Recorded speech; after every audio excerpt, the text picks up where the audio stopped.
Welcome to Whores Talk Horror. We're not really whores. We just like wordplay. Hello, welcome to Whores Talk Horror. I'm Sharon. I'm Melinda.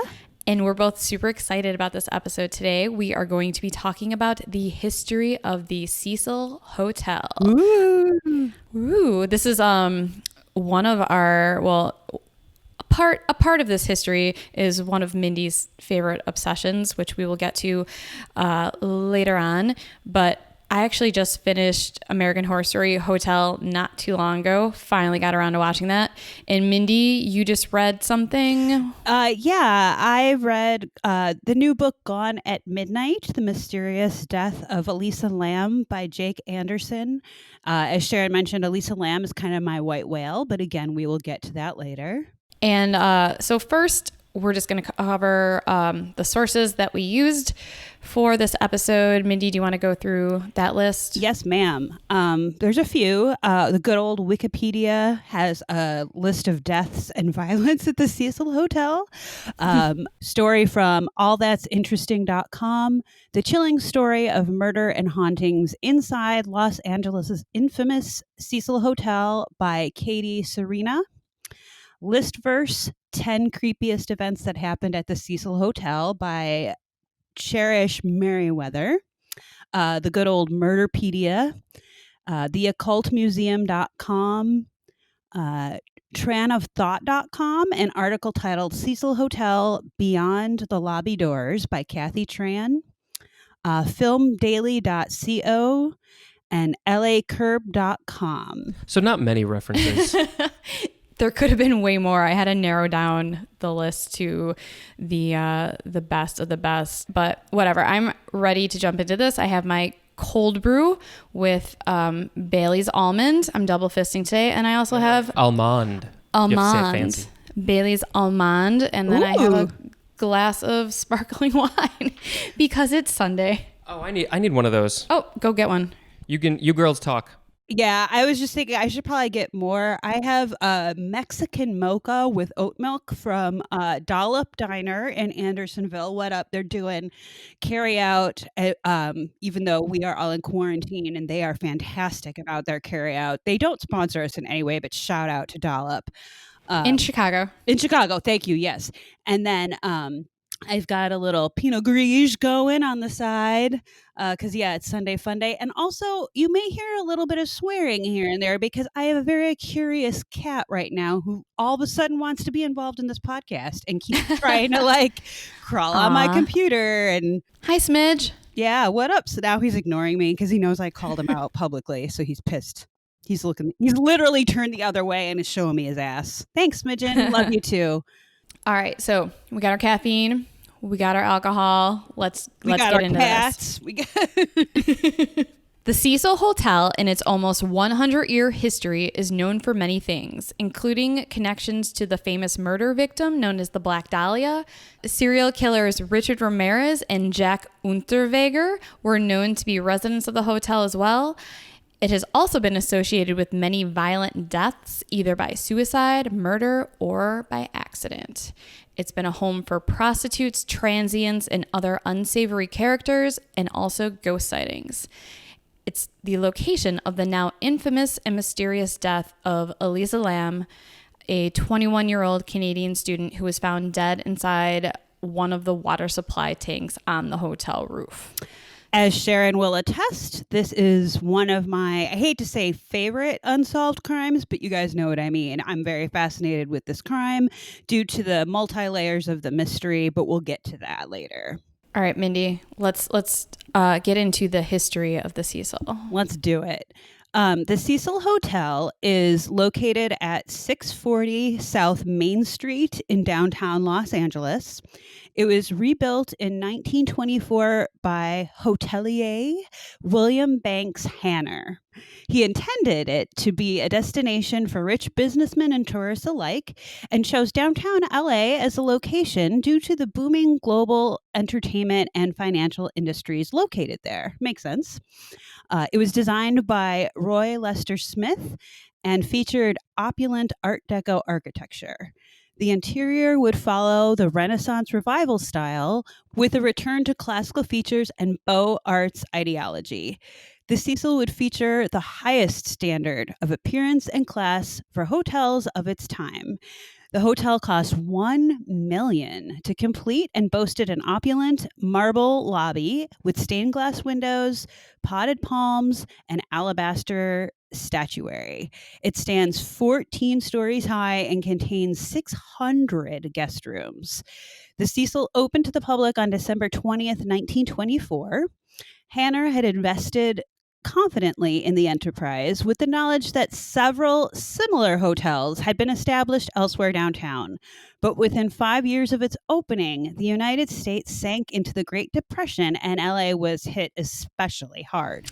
Before I did the research, I actually did not realize that the Cecil was once a luxurious, extravagant hotel. I always thought that it was built as a place where, you know, it was affordable and transients could live for little money. And so that was actually kind of interesting to learn all that. Yeah, I think that before it closed recently, the lobby was like the only thing that was left. Well, clearly, but the lobby still had some of that left.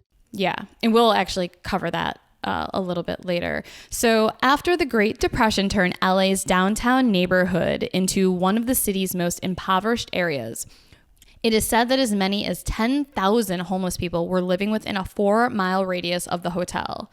Main Street was renamed Skid Row, and crime rates skyrocketed due to an increase in burglars, robbers, and drug addicts, all living right outside the Cecil's doors. Due to being in the midst of a Great Depression, the Cecil could not afford to be a luxury hotel anymore.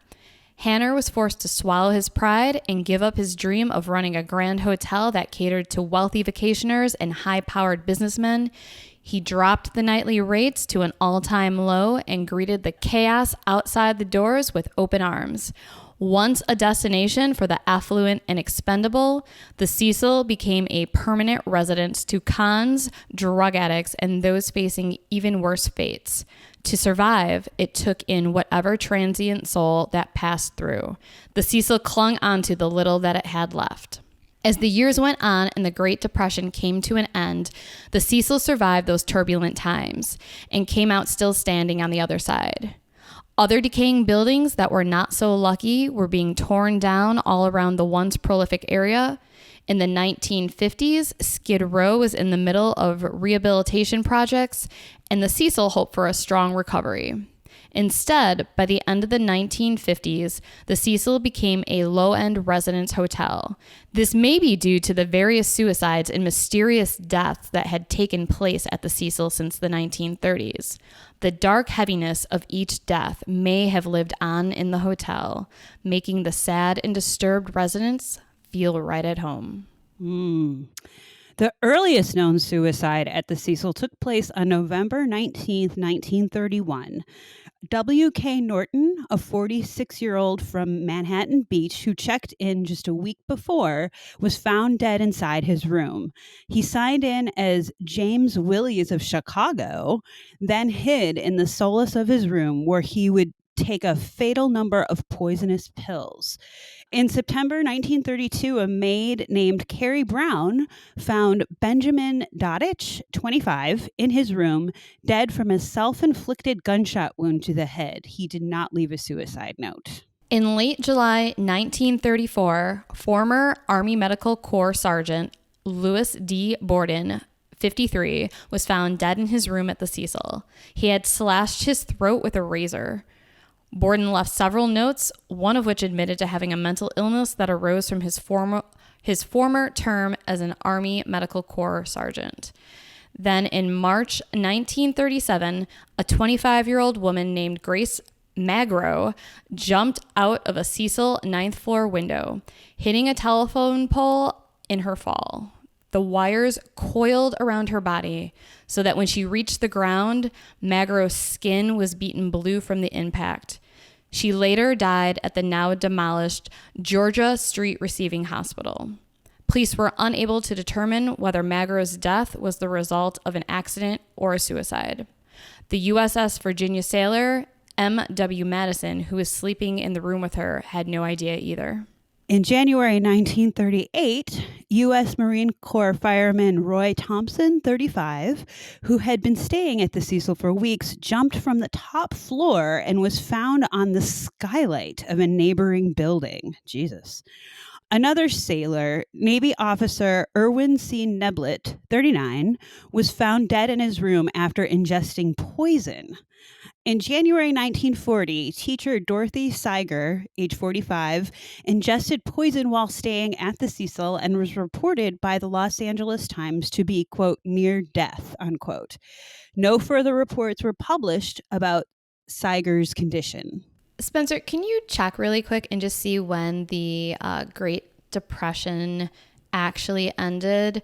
I'm just wondering, I mean, I know during the time of the Great Depression, there was a huge rise in suicides from people who lost businesses and I think we're still in the Great Depression. I think so too. Well, the 20s, no, and then the 40s. Well, it didn't start till 29. Yeah. Okay, so what were the years? Until the late 1930s. When did it start? 29. Okay, 29 to the late late 1930s. Yeah. So I'm wondering if a lot of these deaths were a result of the Great Depression. And also there's a lot of people in the military who committed suicide at this hotel. I'm wondering if that had anything to do with PTSD or... Yeah. And the fact that LA is close to water, so there were probably lots of ports nearby where people would have come in, you know, like the Navy or whatever. And if they needed a cheap place to stay, hey, there's the Cecil. Yeah, that's an interesting point, actually. I hadn't thought about that before.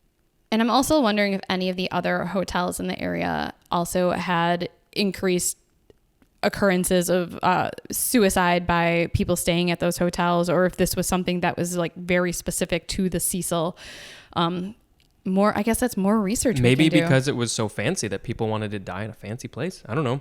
Yeah. Well, I don't know how many other fancy hotels there were. There were a lot at this point, but they were in nicer areas and cost more money. Yeah, I think maybe I'm going to do some research about maybe some of the other hotels in the area and see if there was any sort of strange, mysterious deaths taking place there. We had to take a quick break because for some reason it's 90 degrees in our condo, even though it's only about 45 degrees outside. So I needed to change. So I will be doing the rest of this episode naked. Yay! And if you become a Patreon member, you can see photos. See, that's how you get the people in. Oh, God. No, thank you. Subscribe to our Patreon, see Sharon's ass. That's the $1,000 level we need to come up with. Yeah, if you want to spend that much money. That's the $1,000 tier to watch me do this episode naked. Anyways, that was when Trump and Hillary were running for president. That's what Joss Whedon and the cast of The Avengers did, except they didn't tell Mark Ruffalo, and they made this commercial that was like, if you vote Democratic, you'll get to see Mark Ruffalo's dick. And then they like cut to Mark Ruffalo, and he'd be like, wait, what? And then like they'd all be the rest, like Robert Downey Jr. would be like, that's right, full on shot. And Mark Ruffalo would be like, wait, I did not say what? It was really funny, actually. Aw, and Hillary still lost. So what does that say about Mark Ruffalo's dick? Well, she got the popular vote. Oh, so more than 50% of people wanted to see. I know my mom was Mark one of those Ruffalo's. voters. So she loves Mark Ruffalo. Anyway. What the hell were we talking about? What? Yeah. The Cecil. Right. Here we go. The name of the episode. So, in September 1944, Dorothy Jean Purcell, who was 19 years old, was sharing a room at the Cecil with her boyfriend, shoe salesman Ben Levine, who was 38. Purcell, who had apparently been unaware that she was pregnant, went into labor. Purcell later testified that she did not want to disrupt her sleeping boyfriend, so she went to the bathroom where she gave birth to a baby boy. Thinking the baby was dead, Purcell threw him out the window, and he landed on the roof of an adjacent building. Oh my God. Yep. Purcell was charged with murder. 3 alienists, which is the term used for psychiatrists back in that day, testified that Purcell was mentally confused at the time of the incident. So in January 1945, she was found not guilty by reason of insanity. There is a lot to unpack with that story. That could be a whole episode. Yeah. Oh my God, that's a movie. Wow. Yeah, that like aside from Elisa Lam is one of the most fascinating stories about this, I feel like, about the Cecil. Not the least of which is she was 19 and he was 38. Yeah, that's a story in and of itself. I want to know what was going on with them. Well, It's not in 1944 too. I have an idea, Spencer. I think that was probably less weird in 1944, actually. That might be true. I was going to say, when I was 19, I kind of dated a guy who was in his 30s, so no judgment on my part. Well, your boyfriend's 70. It was the Cecil too, so like that's where this shit would happen, like, shady hookups. I don't know. Yeah, well, I mean, she was, I don't think it was just a shady hookup though. Unless she was pregnant from someone else, but it sounds like her boyfriend was the father. They have an interesting story, needless to say. Yeah, I love how she didn't want to wake him up, so she went in the bathroom. Yeah. Jesus. I know. I don't even want to know the reason behind that. It sounds like it was probably an abusive situation. But anyways, Mindy. Okay, so in 1947, Elizabeth Short, dubbed by the media as the Black Dahlia, was rumored to have been spotted drinking at the Cecil's bar in the days before her notorious and to date unsolved murder. The Cecil is often confused with the Biltmore Hotel, where Elizabeth Short actually stayed. I do think that the rumor she was involved with the Cecil Hotel has persisted and continues to... That was Spencer. That was not me. Thank you, Spencer. Yeah, I could kind of tell, oddly enough. I don't know what that says about our friendship, but I could tell that was Spencer. Bailey. All right, let me try that need sentence a again. Cigarette after that one? I feel about 5 pounds lighter. Hey. The Cecil is often confused with the Biltmore Hotel, where Elizabeth Short actually stayed. The rumor she was involved with the Cecil has persisted and continues to add mystery to the already creepy-ass hotel. Yeah, well, you know what? Her story in and of itself is a very bizarre story. So, yeah, I kind of like to imagine maybe she was at the Cecil. What was the name of that podcast where the family talks Root about of that? Evil. Root of Evil. Which is probably one of my favorite podcasts of all time. Listen to it if you haven't heard it. I've started reading that guy's book, the guy who like turned in what's his face that TV show was about, the guy they think that killed her. I'm blanking on the name. The doctor. Yeah. George Hodel. Thank you. And the guy who turned him in, like his grandson. His son was the one. Was it his son? Okay, yeah. I think it was his son. I read part of his book and it was insufferable. I couldn't make it through it because it kind of was about how smart he is to have figured this out. And so I stopped. But I'm a huge fan, even though it's fiction, of the James Ellroy Black Dahlia book, which is fantastic, which I recommend to anybody. But that's besides the point. Yeah. Interesting. All right. So in November 1947, Robert Smith, not lead singer of The Cure. Thank you. Who is 35. He died after jumping from one of the Cecil's 7th floor windows. On October 23rd, 1954, Margaret Brown, age 55, jumped from the window of her 7th floor room and landed on top the Cecil's marquee. A ladder was needed to reach her body. However, Margaret Brown was not Margaret Brown. Authorities later found her real name to be Helen Gurney, a woman from San Diego. She had traveled 124 miles to die under an alias. A man named Melvin Hinckley was taken to General Hospital soon after. He apparently went hysterical after witnessing Gurney's death. On February 11th, 1962, Julia Frances Moore, aged 50, jumped from the window of her 8th floor room and landed in a 2nd-story interior light well. Moore did not leave a suicide note. Among her possessions were a bus ticket from St. Louis, 59 cents in change, and an Illinois bank book showing a balance of $1,800. That's a lot in those days, kind of. Yeah, Spencer, do the math and see what $1,800. 1, 2, 3, to carry the 5 times. I can look it up Back real in quick. 1962, what would that have been? So now we are like kind of well past the Great Depression here. Yeah. So but these suicides are a little more bizarre because Right. there's, Exactly. there's not really a clear reason for any of these people. Agreed. That's over $15,000 today. Wow. Yeah. Not a small amount of money. Right. Right. Yeah, it's just crazy how many people traveled to this hotel to commit suicide. Yes. Yes. Either they were drawn there or, I don't know, maybe they figured the reputation, good place to, Part I of don't the know. mystery. Well, let's keep going and maybe we'll find out. So skip ahead a few months. On October 12th, 1962, 27-year-old Pauline Otten shouted at the top of her lungs, enraged over a heated argument with her estranged husband, Dewey. When Dewey stepped out of their Cecil Hotel room, she dove out of the ninth floor window. You kind of said that like Moira. Hotel room. Aw. But I love it. I love it. We should say everything like Moira Room. because she's the best ever.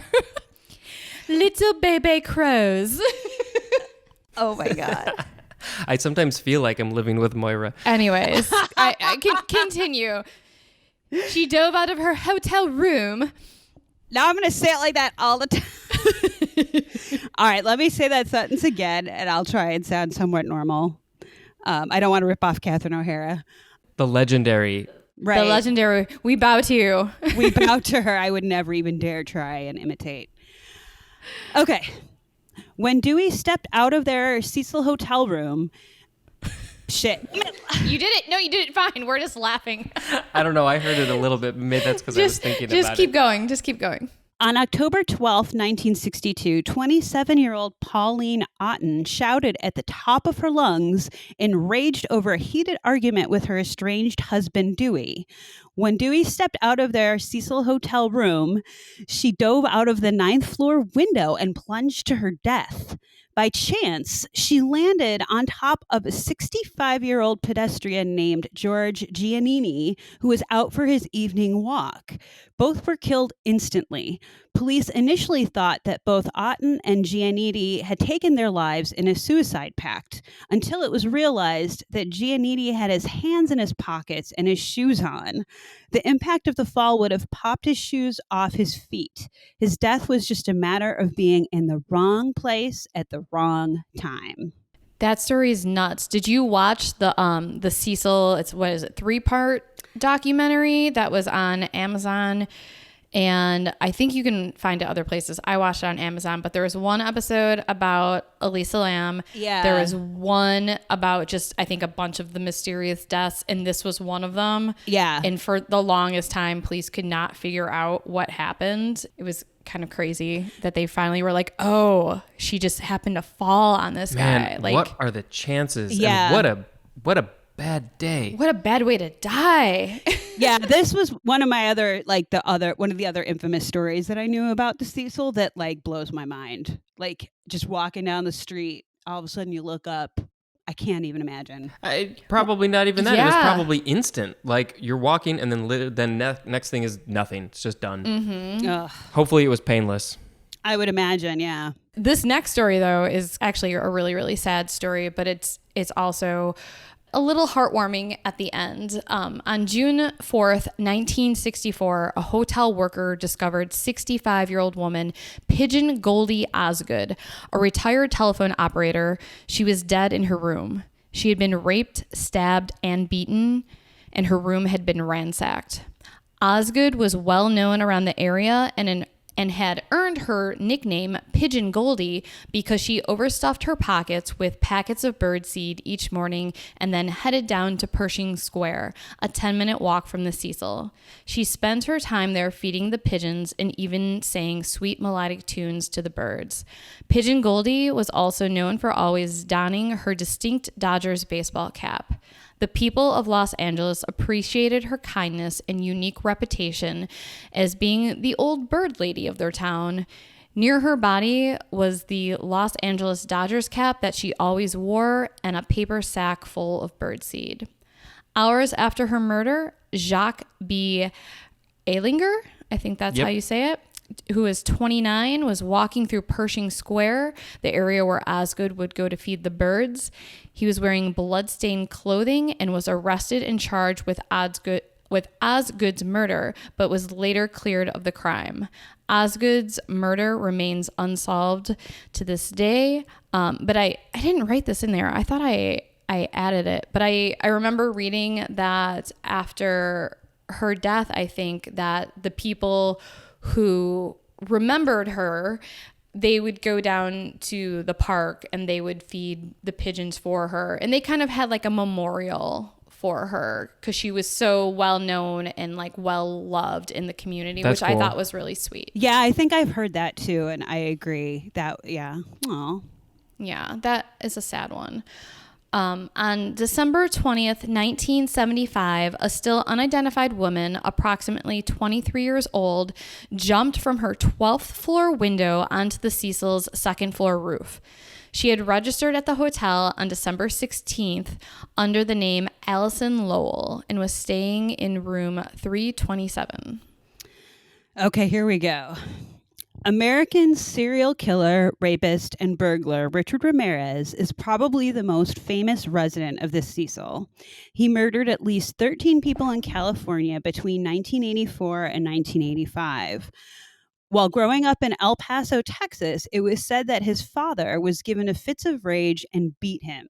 When he was 12 years old, his cousin, who was a veteran of the Vietnam War, showed him pictures of Vietnamese women he had allegedly raped, tortured, and killed. The following year, Ramirez was a witness to his cousin's fatal shooting of his wife. He moved in with his sister and brother-in-law, who is an obsessive, quote, peeping Tom, who took Richard along with him on his nocturnal exploits. Oh, nice. He started using LSD and also took an interest in Satanism. While in school, he took a job at a local Holiday Inn where he used his passkey to rob sleeping guests. His employment abruptly ended after a hotel guest returned to his room to find Ramirez attempting to rape his wife. Yeah, that'll get you fired. Although the husband beat Ramirez senseless at the scene, criminal charges were dropped when the couple, who lived out of state, declined to return to testify against him. Around this time, Ramirez began breaking into homes, eventually dropped out of high school, and moved to California in 1982 when he was 22 years old. In June 1984, Ramirez committed his first known murder, raping and stabbing a 79-year-old widow, Jenny Vincow, in her apartment in Glassell Park, Los Angeles. Most of the murders took place in the Los Angeles area. Sometime during his more than year-long killing spree, it was said that he stayed at the Cecil. All he needed was a place to sleep and easy access to the drugs he needed, and that was also far from the eyes of authorities. The Cecil seemed like the perfect place. Around the corner, he could pick up whatever drugs he craved from the neighborhood drug dealer and get a date from any of the prostitutes roaming 8th Street. For $14 a night, wow, Ramirez lived in a dingy room on the 14th floor of the Cecil, free to do whatever he wished. Hotel clerks noticed his strange character. He kept to himself and rarely spoke to others. The staff did not question his behavior, as they had seen worse people come through the Cecil. Ramirez's reign of terror finally came to an end on August 31st, 1985. One of his rape victims was able to give a description of both Ramirez and his orange Toyota station wagon. A teenager later identified the car from news reports and wrote down half its license plate number. The stolen car was found on August 28th, and police were able to obtain one fingerprint that was on the mirror of the vehicle. The prints belonged to one Richard Munoz Ramirez, who was described as a 25-year-old drifter from Texas with a long rap sheet that included many arrests for traffic and illegal drug violations. 2 days later, his mugshots were broadcast on national television and printed on the cover of every major newspaper in California. The next day, Ramirez was identified, surrounded, and severely beaten by an angry mob in East Los Angeles as he was trying to steal a car. That's the best capture ever. For real. I love that vigilante justice where all these people were like, no, we're not going to let you get away. Like, that's the fucker that's been going around killing everyone. And right. Police had to break up the mob to prevent them from killing Ramirez. I don't mean to laugh, but hey, he killed a lot of people and raped a lot of people. By the time his trial started, Ramirez had fans who were writing him letters and paying him visits. Ew. So fucked up. Beginning in 1985, Doreen Leoy wrote him nearly 75 letters during his incarceration. In 1988, Ramirez proposed to Leoy on October 3rd, 1990. Oh, sorry. Let me do that again. Beginning in 1980. Fuck. Sorry. You can start there. It's 1980. Fuck. Hey, that's what we can do while we're quarantined. We can just start writing love letters to serial killers in prison. I hadn't thought of that. I don't know of any Just serial kidding. killers I want to write to, though. All the good ones are dead. Sorry. So bad. All right, Mindy. Back to Richard Ramirez. In 1988, not 1985, in 1988, Ramirez proposed to Leoy, and on October 3rd, 1996, they were married in California's St. Quentin State Prison. Hey, there's someone for everyone, right? Right? That's a long engagement. Right? I know. Leoy eventually left Ramirez. I wonder why. On September 20th, 1989, he was found guilty of 13 counts of murder, 5 attempted murders, 11 sexual assaults, and 14 burglaries. And holy crap, on November 7th, 1989, November 7th is my dad's birthday, he was sentenced to die in California's gas chamber. Ramirez died of complications according to B-cell lymphoma. Not according to. Shit, I looked at a different sentence. Wait, here's a quick comment from B-cell lymphoma. What do you have to say, B-cell lymphoma? According to me, Richard Ramirez was a great guy. I killed that motherfucker. These all have to go on a B-side at some point, please. Thank you. Yes. I have no idea what just happened. This is all being left in. We're not editing any of this out. I don't know what you're talking about. Okay. I'm fine with that too, actually. I think it's funny. Okay. Go ahead. Okay. Ramirez died of complications secondary to B-cell lymphoma at Marin General Hospital in Green Bay, California on June 7th, 2013 at the age of 53. He had been on death row for more than 23 years at that time. Jesus. Yeah. He was in American Horror Story Hotel, and the actor who played him did not look like him at all. Who was it? I don't remember, but there was a different actor who played him in American Horror Story 1984, and that actor looked exactly like Richard Ramirez. Like, it was scary how much that actor looked like Richard Ramirez. And we watched 1984 before we watched Hotel. So when I was watching Hotel, I was like, this guy, he was like way too plump, I guess, to be Richard Ramirez, because Richard Ramirez is he's like rail thin. Yeah, he's like super skinny, and he has these like super high cheekbones. Like, he kind of looks like a vampire. And the guy that was playing him in Hotel looked more like, what's his name from La Bamba? Who's the singer of Richie Valens? Richie Valens. Yeah, I was gonna say he looked more like Richie Valens than Richard Ramirez. So, what a weird comparison. My brain works that way. Okay. So another well-known serial killer and rapist who spent time at the Cecil is Johann Jack Unterweger, aka the Vienna Woods Killer from Austria. He was born in southeastern Austria and was the illegitimate son of an American soldier and an Austrian prostitute. Born in 1951, he was raised among hookers and pimps, growing up wild with an unpredictable temper. He was a chronic truant by age of 9 and logged his first arrest at age 16 for assaulting a prostitute. Over the next 9 years, he accumulated 16 convictions, mostly for sexual attacks on women, and spent all but 12 months of that time behind bars.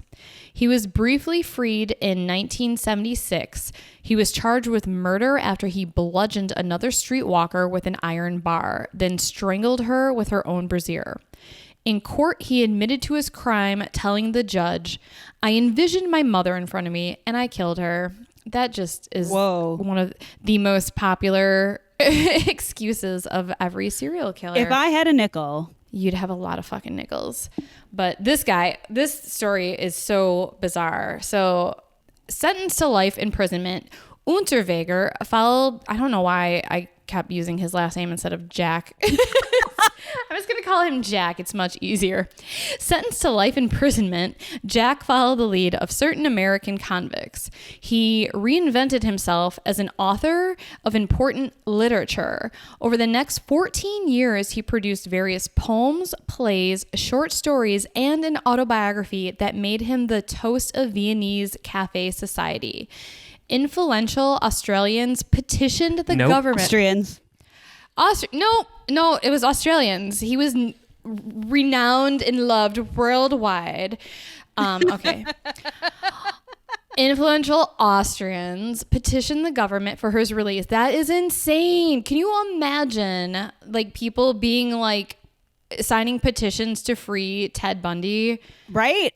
I was going to say Roman Polanski's one thing, but he didn't like kill people. Like that's a little different. People. Jesus. Mm-hmm. No, but they actually petitioned the government for his release, and the, quote, rehabilitated killer was paroled on May 23rd, 1990. He told the press, that life is over now. Let's get on with the new. Because serial killers can just stop killing and just go on and be completely rehabilitated and become productive members of society, right? Let's get on with the new killings. I mean, the new life. The new. Yeah, that life is over. Let's get on with the new, meaning I'm going to go overseas and kill other people there. Spoiler alert. All right. Overnight, Jack became a fixture on television talk shows. I need to look for video and see if there's old videos somewhere of these, because this story just blows my mind. It's so if there's crazy. Not video, YouTube, you're not doing your job. It's so bizarre. Yeah. So he was a fixture on television talk shows, posing as a model of prison rehabilitation, enjoying most favored guest status at high society cocktail parties. Moneyfowl's celebrity and Unterweger sported designer clothes, drove a Ford Mustang with the license tag reading Jack 1, and acquired a blonde girlfriend the same age as his last victim. Unfortunately, Jack's new life was a charade. No fucking shit. Right? Austrian police report that Unterweger killed at least 6 prostitutes within his first 12 months of freedom. In June 1991, Jack got a chance to take his show on the road. An Austrian magazine commissioned him to go to Los Angeles to write about the differences between the U.S. and European attitudes towards prostitution. Winging off to LA with his lover, just 6 years after Ramirez was caught, Jack checked into the Cecil. He met with local police, even going so far as to participate in ride-alongs to the city's red light districts. Those ride-alongs were revealed to be scouting missions to find his next victims. He wrote a couple of articles focusing primarily on Hollywood prostitutes, but Jack performed more sinister acts during his time in LA. 3 sex workers, Shannon Exley, Irene Rodriguez, and Peggy Booth, were beaten, sexually assaulted with tree branches, and strangled with their own braziers by Unterweger. He was safely back in Austria by the time Interpol officials recognized descriptions of the LA killer's modus operandi in February 1992. An Austrian SWAT team raided Unterweger's Vienna apartment, but their suspect was already gone. He was embarking with his teenage lover on a jaunt that would take them through Switzerland, France, and Canada, and back once more to the United States. Along the way, he paused for telephone calls to the Austrian media, alternately taunting police and proclaiming his innocence. A trail of credit card receipts led manhunters to Miami, Florida, where Unterweger was captured without resistance. In custody once more, Unterweger was accused of killing 11 prostitutes since his release from prison. 6 in Austria, 3 in Los Angeles, and 2 more in Czechoslovakia. The Czechs didn't want him, but Austria and the United States squabbled over jurisdiction. Jack's homeland ended up winning, and Austrian officials agreed to try Unterweger for the 5 international murders as well as the 6 committed on their own soil. Extradition was thereby approved, and Los Angeles authorities packed up their forensic evidence and they shipped it across the Atlantic. His trial was delayed for nearly 2 years. The proceedings finally began on April 20th, 1994, and lasted for 2 months. Unterweger was eventually convicted on 9 counts of murders and acquitted on 2 others. The judge promptly sentenced him to life imprisonment in maximum security, but Unterweger had the last laugh. At 3:40 a.m. on June 29th, jailers found him hanging from a curtain rod in his cell, the drawstring from his sweatpants looped around his neck. Several audio cassettes were recovered from his cell, but their content has never been divulged. I'm so curious to know what was on those cassettes, number one. And honestly, I'm surprised that they were never released to the public, considering that the public actually embraced him is kind of this almost like Paris Hilton type of fucking serial killers. You know what I mean? Yeah. And you know what's weird? I don't remember what it was. It wasn't the American Murder Mystery special about the Cecil, but I swear to God, I just watched a special that talked about this guy, but I don't think they used his name. And it's drive me crazy to think of what it was that I just watched. But yeah, either he said something crazy that like they just don't want people to know that's so awful, or I don't know, but it is very odd that after all this time, those have not been made public. And he also got off way too fucking easy by committing suicide. For sure. All right. So on September 1st, 1992, an unidentified male was found deceased in the alley behind the Cecil. Authorities believe the descendant either fell from, jumped from, or was pushed from the hotel's 15th floor. Wait, that is not right. There's only 14 floors. So that's why it was weird. Yeah. That's one of the reasons why it was weird. Maybe there was 15 floors. Let's go back up to the top. God damn. Yeah, there's just a lot of information here. And it is true that like that's been the problem with Elisa Lam too, is that like there's so much conflicting information about the hotel. There's stuff that was hidden. There's so it is hard to find accurate info. I know there were 14 floors, but No. that was it. I just went back to the beginning and double checked. Yes. No. Okay. So we're going to say he was pushed from the hotel's 14th floor, although I'm not sure how they knew, if they weren't even sure who this person was, what floor they thought he came from. Honestly, it could have been the 13th. Right. Who knows? Right. Good question. The LA County Coroner's Office placed the decedent? Yeah. Placed the decedent's age at 20 to 32 years of age. The decedent's true identity has never been established. All right. So that is going to do it. That is the entire list that I was able to find of all the murders up until 92. From 92 until 2013, I didn't really see anything, and I'm not sure if that's because the hotel was closed for that amount of time, or if things just kind of turned around for the better. But this next story, I'm sure all of you have heard, and since this is Mindy's white whale, I will let Mindy tell this story. I actually don't think the hotel closed until after 2013.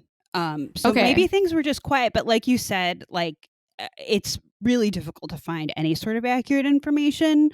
And I have ideas as to why that might be, but we'll get to that. So speaking of, like Sharon said, buckle up. This is my white whale. I might do a deep dive on this some other time, but right now we're going to stick to the Cecil. One of the most mysterious cases to have taken place at the Cecil Hotel involves the death of 21-year-old Canadian student Elisa Lam. An avid blogger, she had decided to take what she called her West Coast solo tour to California from Vancouver, where she lived, in 2013. On January 26, 2013, she checked into the Cecil Hotel. Originally, Lam was assigned a shared room, But following complaints from Lamb's roommates about strange behavior, she was moved into a solo unit on the 14th floor, which was usually reserved for folks who actually lived at the Cecil, not guests. Lamb contacted her parents in British Columbia every day while traveling. On February 1st, 2013, Lamb's parents did not hear from her and called the LAPD, then flew to Los Angeles to help to search for her. The hotel staff who saw Lamb on the day she disappeared said she was alone. Outside the hotel, Katie Orphan, the manager of the nearby The Last bookstore, recalled seeing Lamb her last day. Orphan says she was outgoing, very lively, very friendly. While getting gifts to take home to her family, Orphan told CNN Lamb was talking about what book she was getting and whether or not what she was getting would be too heavy for her to carry around as she traveled, Orphan added. Police searched the hotel to the extent that they legally could. They searched Lamb's room and had dogs go through the building, including the rooftop, but the canines were unsuccessful in detecting her scent. Quote, "But we didn't search every room," Sergeant Rudy Lopez said later. "We could only do that if we had probable cause," unquote, to believe a crime had been committed. On February 19th, 2013, the naked body of Lamb was found inside one of the 1,000-gallon water tanks on the hotel roof. Her decomposing body was discovered by a maintenance worker in one of the rooftop water tanks after guests complained about low water pressure and water that, quote, tasted funny. Some said the water would come out black before clearing. Her clothes were floating in the water near her. It took the Los Angeles County Coroner's Office 4 months after repeated delays to release the autopsy report, which reports no evidence of physical trauma and states that the manner of death was accidental. But the truth is, no one knows how she actually got into the water tank. Video surveillance footage taken from inside an elevator shortly before her disappearance showed Lamb acting strangely, pressing multiple elevator buttons, hiding in the corner of the elevator, and waving her arms wildly, causing widespread speculation about the cause of her death. After the elevator video was released, many theories arose about Lamb's death. One of my favorite rumors we'll get to, but one aspect that's not a rumor is the video released to the public appears to have been edited, and the time code obscured the playback rumor to be sped up. We'd be remiss if we didn't mention that Lamb had bipolar disorder, for which she was prescribed at least 4 medications, including an antidepressant, a bipolar med, and a medication for ADD, attention deficit disorder. Toxicology reports from her autopsy came back showing some traces of at least 2 of her prescribed medications in her system, but not all of them. However, no illegal substances or high alcohol levels were said to be in her system. Cause of death was eventually ruled to be accidental drowning, with Lamb's bipolar disorder playing a significant factor. Guests at the Cecil Hotel supposedly sued over the incident, and Lamb's parents filed a separate lawsuit later that year. The latter was dismissed in 2015. There still remains a lot of questions surrounding Lamb's death. How did she get onto the roof of the Cecil Hotel? The area was closed to guests and was accessible to hotel employees via a fire escape ladder and a locked alarmed door, both on the 14th floor. Any attempt to force entry should technically have triggered an alarm. Perhaps Lamb climbed the fire escape to reach the roof, but the climb was treacherous, and Lamb was last seen in the surveillance footage and eventually found without her glasses, meaning climbing the fire escape would have been exceedingly difficult. Besides, someone would have noticed her. Or would they? Cecil residents claim that the rooftop was often known as a hangout spot for both employees and residents alike. And as a quick Google search will show, many fascinated by the Lamb case traveled to the Cecil after her death and posted videos of themselves easily accessing the roof with no alarm and no trouble whatsoever. Okay, so how did Lamb get in the tank of water? Once on the roof, the 4-by-8-foot cylinder tanks were accessible by a separate ladder and covered by heavy lids, which would have been hard to close from the inside. In his book, Gone at Midnight, The Mysterious Death of Elisa Lam, Jake Anderson interviews several Cecil residents on the condition of anonymity who claim hotel staff often targeted young women, especially out-of-towners, reportedly stalking and even entering guests' rooms with malintent. Additionally, since 2013, experts have studied the infamous surveillance footage and feel that the tip, of a shoe can be seen at one point before an edited portion, leaving Anderson, among others, to speculate that not only was someone following Lam in the video.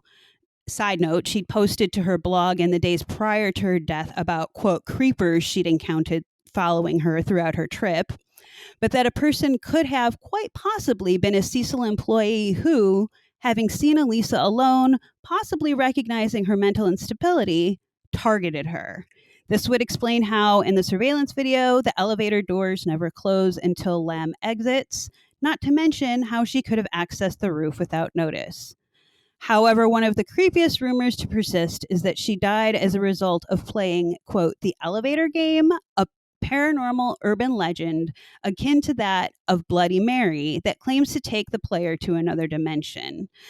Fueling this speculation is that in the aftermath of her disappearance and murder, her Tumblr kept updating, specifically a final post showing a world inside a light bulb, a la a snow globe.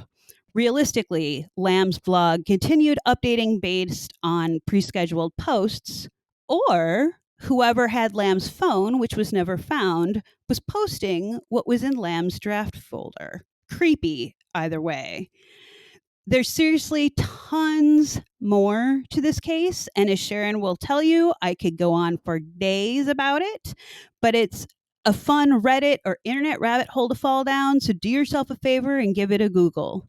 There's a conspiracy as to why the LAPD acted the way they did, a tuberculosis test that may bear relevance, even a Japanese film, Dark Water, later remade into an American film by the same name starring Jennifer Connelly that has one too many similarities to the Lam case, but was made years before it happened.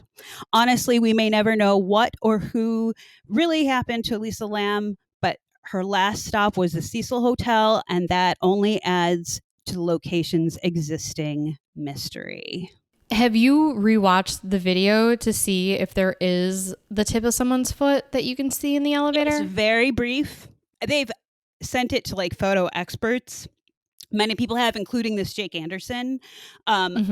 I can see, so like there's a point apparently in Spencer, you might look at it and be like, oh, hell yeah. But there's apparently a point where people are like, oh yeah, there is for sure an edit there. It's very hard to detect, but what is for sure is that the time code is completely obscured. Like you can't read it at all. And you can see it before and after? Or is the time code obscured throughout all the videos, or is it just like a portion?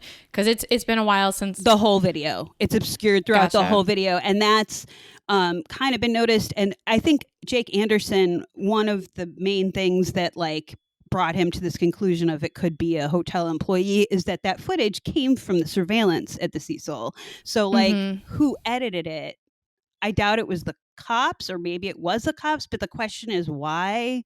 Would it be edited? Some people think it's speeded up so that her hand movements look extra creepy, where if you slow it down, like there's all sorts of stuff, but that's the edit and the time code thing was noticed right away. And the question is why and who would edit the footage and obscure the time code, and what would the reasoning be to do that? And did they compare it to other security video that they found where they were able to see on other days or other months or whatever that you can see a time code? Funny you should ask that. There wasn't any. None? They had no other security footage of anyone over the preceding weeks, days, months, whatever. That was the claim at the time. I could be wrong. There could be other stuff that's been unearthed. Well, no, since. not just about her, just in general. Yeah, just in general, not about her. But if they pulled a random day, like a month before, I mean, usually they only keep footage for, what is it, like 3 days or something? I don't even know. So from what I've seen research-wise in terms of the Cecil surveillance, it's shady at best. I believe that when they looked for they tried to find other footage either of Eliza or other people, and there wasn't much available. There's a lot about this case that really is questionable, including how some of the cops treated it. So I honestly don't know if they compared it to other Cecil surveillance footage, but part of me feels like because they found it a few days after she was reported missing, my guess is that the Cecil probably did not have much to provide. I have read that while they were open, they would refuse to talk about this case to anybody, and they were really shady about it to begin with. So I really don't know what other footage from the Cecil looks like, if any exists. But Interesting. it's just, it's weird because it's like, why would anybody obscure it? Why would anybody edit it? Yeah, we could obviously go on and We on really about could. this case, but we're not going to do that now. But yes, maybe in the future we can do more of a deep dive into that. But I would have to say, besides knowing who killed JonBenet Ramsey, this is probably the case that I would say is also like my top. Who did it? Like, what the fuck happened? Yeah, after reading Anderson's book, I do sort of think that it might have been an inside job, that there might have been and this is totally me just surmising, but there might have been some nefarious hotel workers that like saw a good target, because also, why was she moved to the 14th floor after her roommates complained? That was a floor that was supposedly kept only for residents of the hotel. So they moved her up there. That's where the footage was, where that you easily Google. There's a version of it on YouTube. I don't think it's the original version, but you get the point. You can Google it and see it. It's creepy and weird. But that's where that footage comes from. She's on the 14th floor and she exits on the 14th floor. And I think it's totally possible that there could have been a shady hotel worker that targeted her. Or a resident, because I mean, we'll get that in a second, because we actually have some reviews from people who've stayed. Oh, that's right. At the Cecil. But I think the 14th floor was actually the floor that they say that Richard Ramirez stayed on. The whole thing is haunted as fuck, though. So whether or not she was running from a ghost or a resident or an employee, I mean, any of those can be possible. Yes, exactly. It's the Cecil. All of that is possible. All right. So the very last story, there was one other case after what happened to Elisa Lam on June 13th. Actually, there's probably more than one, but this is the only one that I found. On June 13th, 2015, the body of a 28-year-old male was found outside the hotel. According to an assistant manager of the hotel, the man was not a guest and could have been an intruder. Some conjectured that he may have committed suicide by jumping from the hotel, although a spokesperson for the county coroner informed the LA Times that the cause of death had not been determined. So once again, and who knows, honestly, all the previous cases that we read, how many of those were actual suicides and how many of those were murders, or maybe just an accident, right? Having a smoke outside you're leaning out the window, maybe you lean a little too far, who the fuck knows? But yeah, so much mystery surrounds this hotel and every murder or death that has taken place there. So yeah, an accident or not, it is just weird that like it all happened at one place.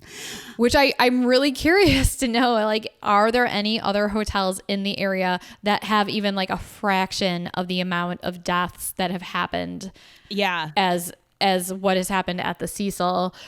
So the Cecil now is closed, right, as I think we mentioned earlier. But so what happened basically after Elisa Lam, or actually,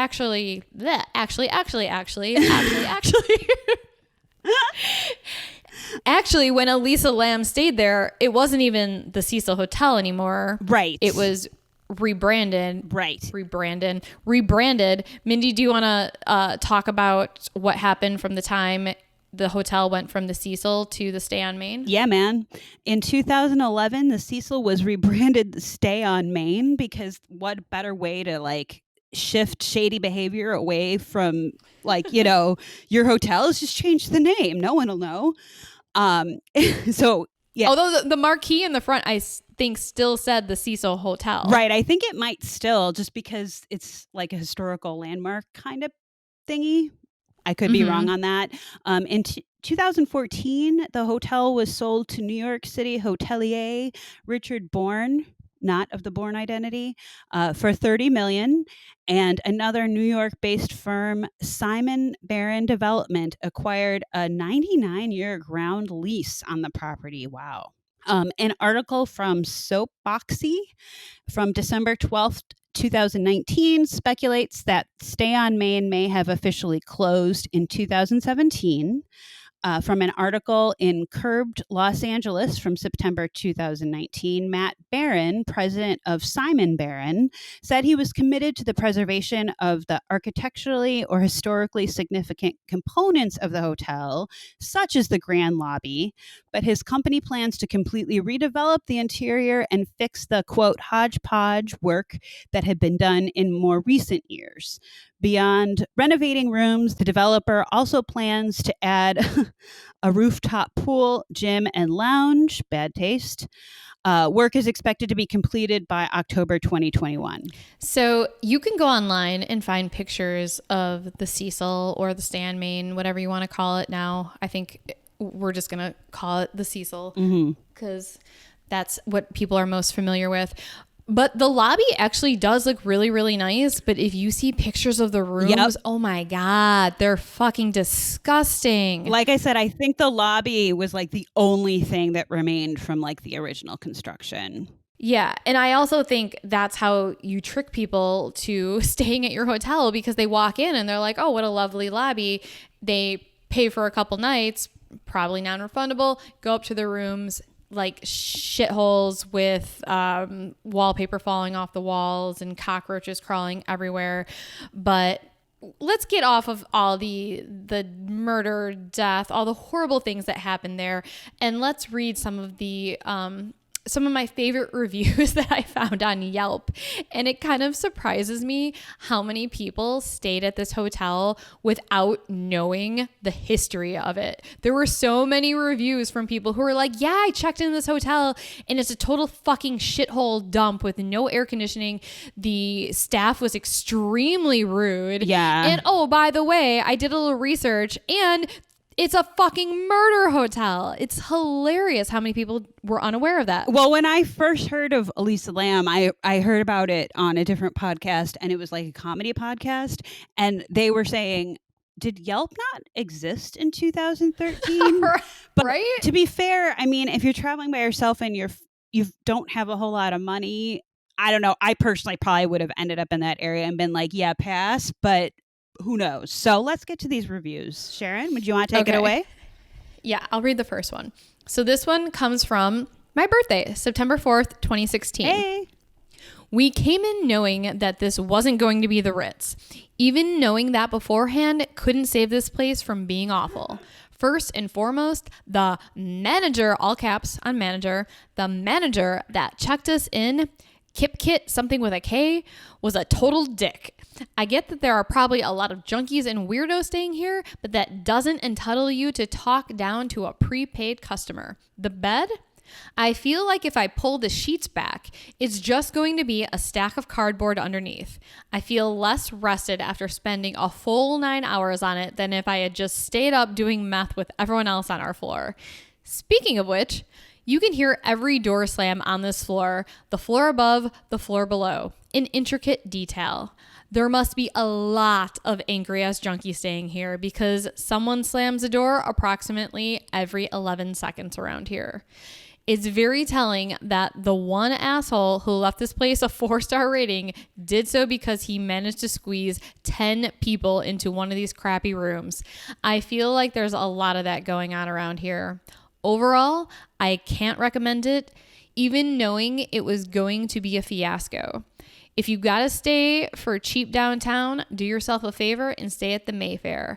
Have as many crackheads at around the same price. Wow.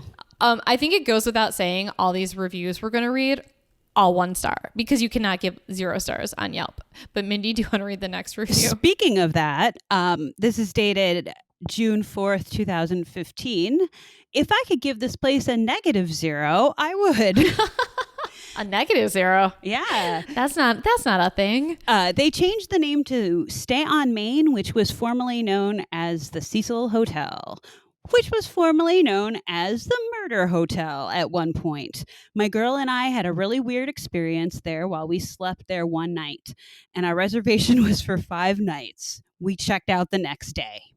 After we checked in, we got to our room, quickly took a shower, and got ready to meet with my family. I remember leaving the window wide open because there was no air conditioner in the room.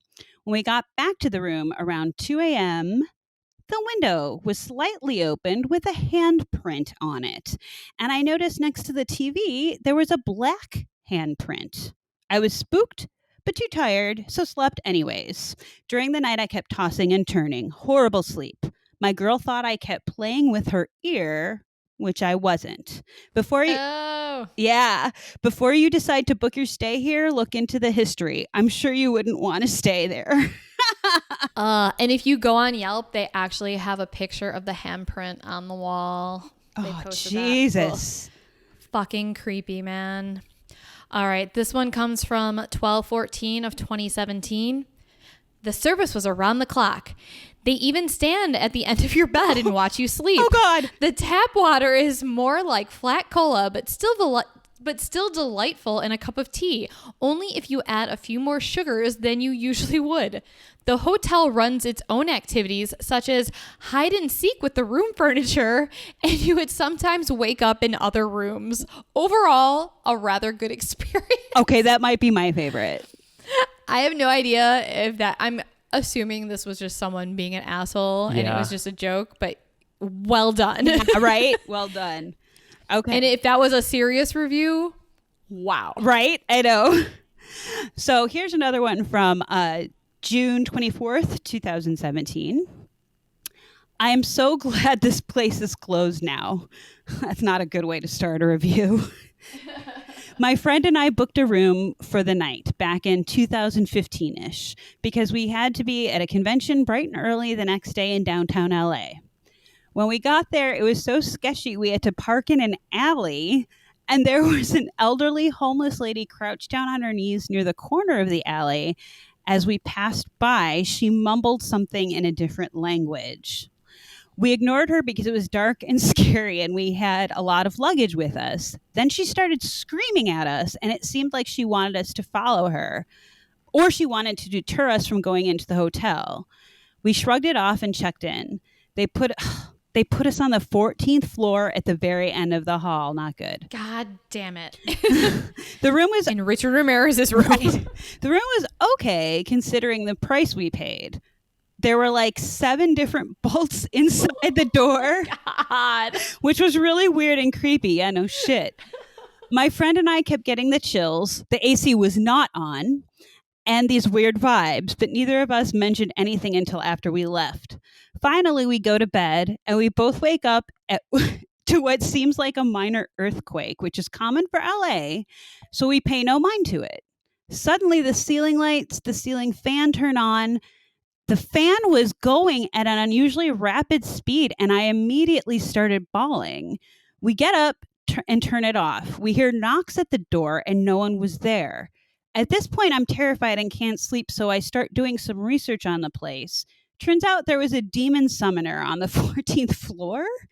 Murders, ghosts, demons, suicide, etc. I wake my friend up, we grab our things and leave. We went to the lobby and told the receptionist what happened, and he acted like we were crazy. And as soon as we turn around and start walking away, they start laughing, as if this was common. Then we were walking out the door. The security guard told us, "You guys don't have to leave. The ghosts here are nice." Oh my God. Oh my God. I felt so relieved as soon as we walked out of that place, and I hope no one else ever has to go through what we went through that night. Word in the street is that the hotel is being remodeled and will open again soon. But unless they come in with a priest, bishop, father, pastor, monk, Buddha, pope, etc., I would not stay here even if you paid me. The good thing that came out of this experience is that I truly learned a lesson. I do my homework and thoroughly research places before booking any reservation. Holy shit. God. And that is the moral of this entire episode, people. Right? Do your fucking research. I know we can't really stay anywhere right now, but when we're allowed to travel again, do your research. Yelp exists for a reason. Hell yeah. Wow, that was a good one. I tried to actually find some ghost stories on the Cecil, and I couldn't really find anything about any sort of paranormal experiences. I think that was a good one. I'm gonna have, well, I mean, that was a Yelp review, but as far as like a whole like a website or something like dedicated to official stories. Yes, ghost stories. The one thing I will say about the Jake Anderson book about Elisa Lam, he did, like I mentioned, he talked to some former actual residents, like not just, like some of the people that were brave enough to actually live there. And it sounds like they don't want to talk about stuff for fear of retribution, which leads me again to think that, clearly the staff must have been shady. Yeah. It must have taken advantage of the situation. Like, weird shit's going on. Let's see what we can score off guests. I don't know, but that's just my summation. So who knows? There might be stuff out there and people just are too scared to say anything. Yeah, and if you're bored, go to Yelp and go read the reviews. I mean, there's hundreds of reviews for this place, and that was just a handful, but there is also a lot of photos too. There is a lot of doors that did not have locks at all, or the locks were completely broken. Another thing, which I don't know if a lot of people are aware of, was that the rooms didn't have bathrooms. You had shared bathrooms, which sounds, honestly, that's is being like a germaphobe and also someone who doesn't really like being around people that I don't know. Sharing bathrooms with strangers while on vacation sounds like that's like kind of my worst nightmare. And pictures of some of these bathrooms, they were moldy, filled with cockroaches, just disgusting. And sharing bathrooms with people that are basically super shady, meth addicts and who knows, rapists, murderers staying there. Like, it's just all around horrible situation. But you could spend hours reading through the Yelp reviews. Everyone basically mentioned how rude the staff was, which I don't blame them. For the most part, you don't want to work at a place like that and deal with the clientele that you have to deal with. And I'm sure they have the craziest stories. I wonder if there's a book out there somewhere of just like stories from the staff at the Cecil. Yeah, one of them should write one. Regarding the whole bathroom thing, I think the point was you don't like sharing a bathroom with anybody. Not even you. Right, not even me, let alone gross people. Well, and there's one thing to be said about like a hostel in Europe, but this is not that kind of situation. I think the Cecil tried to like make itself into that kind of environment for a while. Oh, we're sort of like a hostel in LA, but it was more like a meth. But we've all seen Hostel. It was more like a meth addict haven than a hostel, really. Sadly, it sounds like. And also they started shutting the place down to tourists. Like if you wanted to go there just to check out the lobby, a lot of people who didn't even stay at the Cecil would give 1-star reviews on Yelp because they were like, I just went to the Cecil to check out the lobby because of the history, and the security guards were questioning me, are you staying here? And if you said no, they were basically like, get the fuck out of here. Yeah. 1 star. I don't know how you can rate a place based on the fact that you're not even staying there. But I can see that there's so many fucking shady ass people staying there anyways. They don't want a bunch of people coming in like creeping around, just taking pictures of the lobby. So I get that. And if they are truly being creepy, the hotel staff, like I could also see how they don't want to draw more attention to themselves. If, they don't want police attention or whatever. So I could see it both ways, but it's closed. So nobody has to stay there right now. Thank God. Yeah.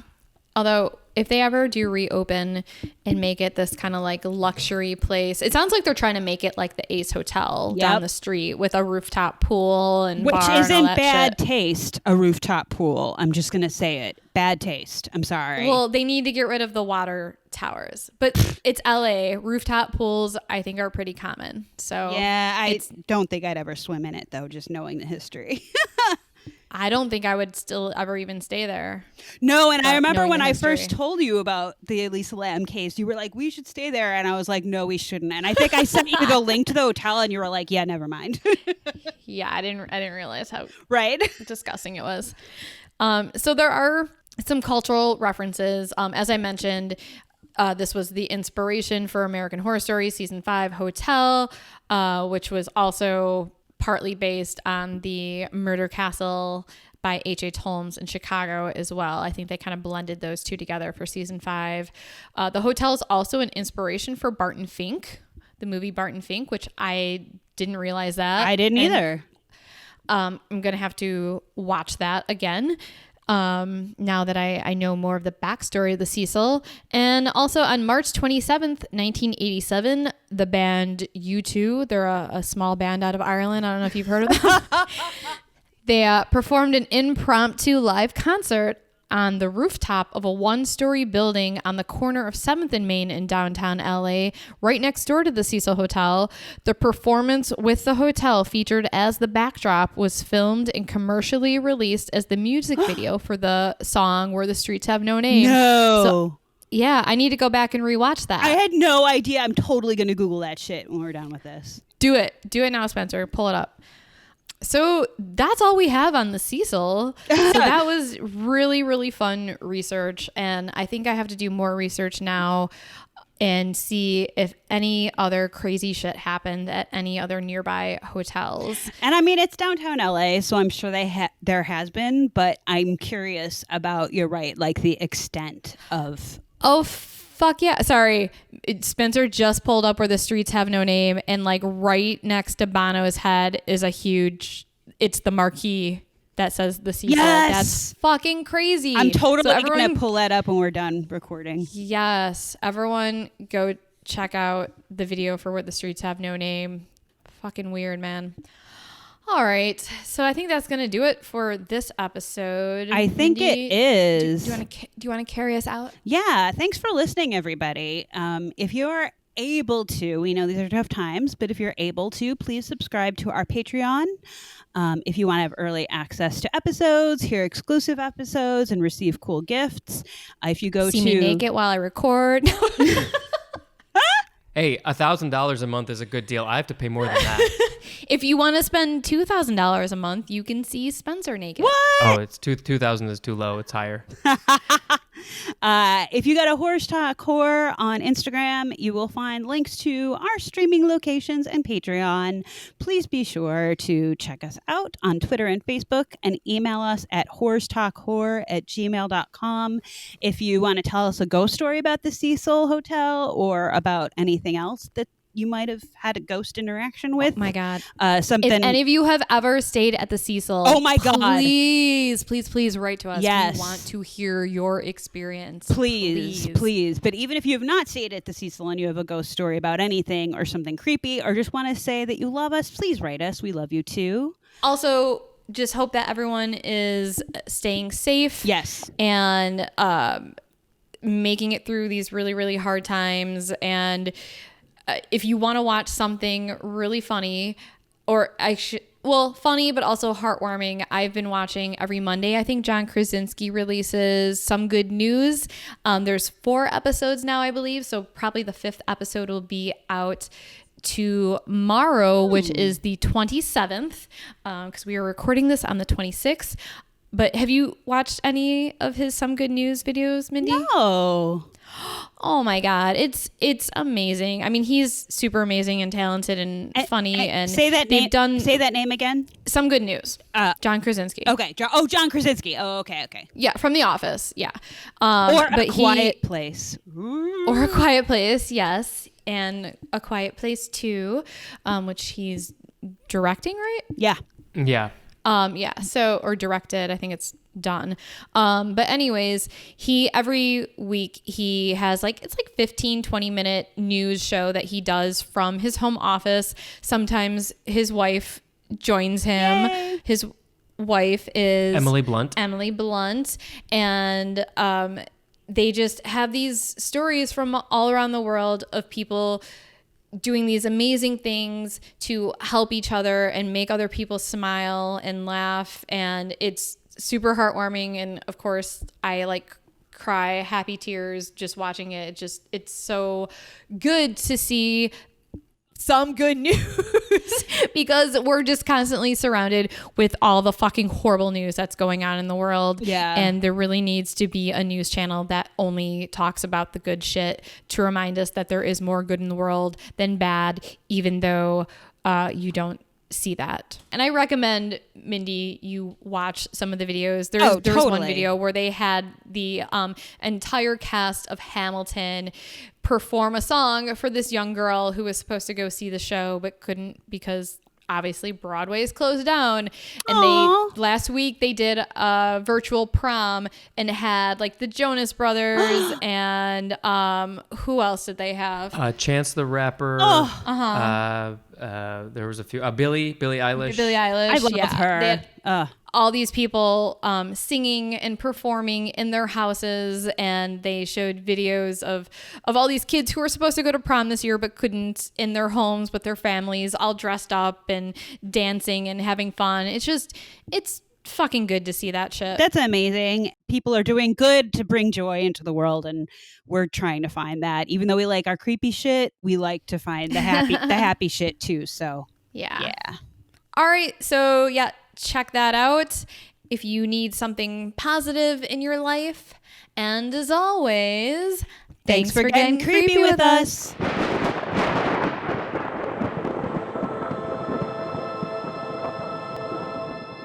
Sharon, do you want a beer? Oh my God.